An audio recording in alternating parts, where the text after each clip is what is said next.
नमस्ते दोस्तों, मैं आपके लिए राम जी का सोहर लाई हूँ। सुनिए और कमेंट करके बताइए हमारा सोहर आपको कैसा लगा।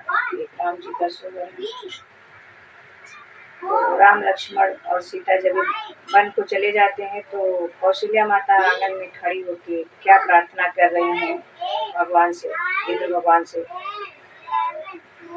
तो इस सोहर के माध्यम से सुनिए और कमेंट करके बताइए।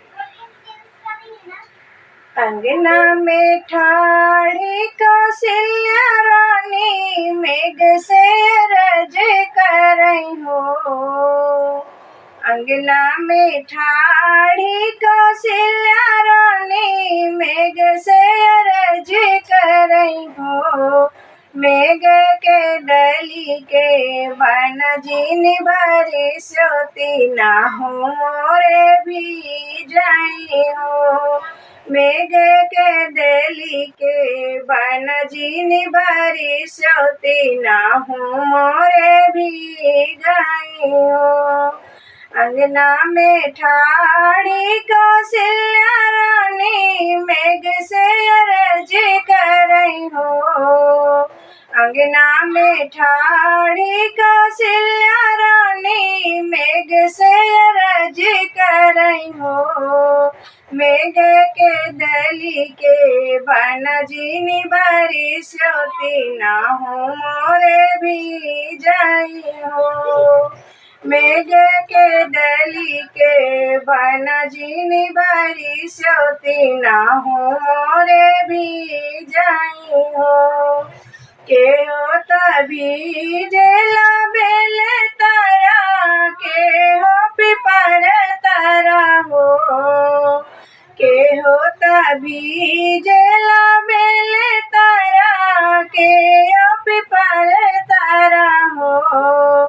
रामा के यो तभी जे अशोक तारा तीनों मोरे भी जाई हो। रामा के यो तभी जय अशोक तारा तीनों मोरे भी जाई हो। अंगना में ठाड़ी कौशल्या रानी मेघ से अरज करई हो। अंगना में ठाड़ी कौशल्या रानी मेघ से अरज करई हो।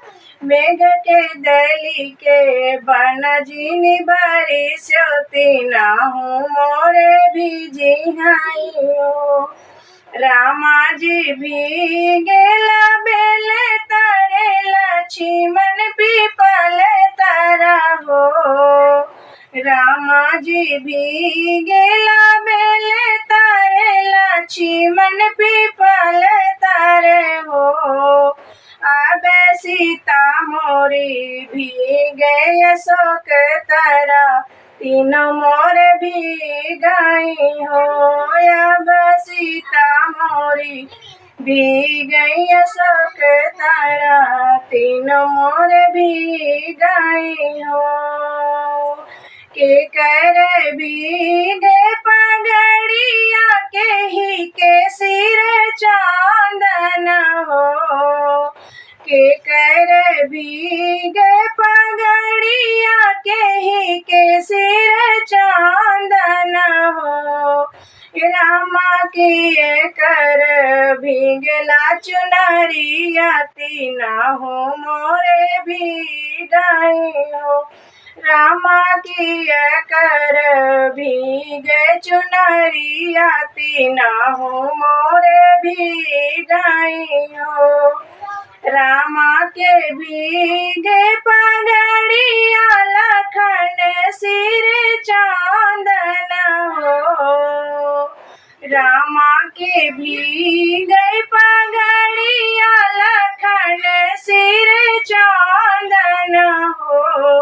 रामा सीता के भीगली चुनरिया तीना हो मोरे भी गाई हो। रामा सीता के मांग के सिंदूरवा तीना हो जाने भी गाई हो। अंगना में ठाड़ी कौशल्या रानी मेघ से अंगना में ठाड़ी कौशल्या रानी मेघ से अरज करई हो। मेघ के दली के बनजिनी बरिसती ना हो मोरे भी दाई हो। मेघ के दली के बनजिनी बरिसती ना हो मोरे भी दाई हो। केहि गए सुनी अयोध्या ते करे चौपाइया हो। केहि गए सुनी है अयोध्या केहि बिन चौपाइया हो। रामा के ही बिना सोनी मोरी रसोइया रसोइया मोरी सोनी भई हो। रामा के ही बिना सोनी मोरी रसोइया तीना हो मोरे बन गए हो। राम बिना सोनी अयोध्या लखन बिन चौपाइया हो।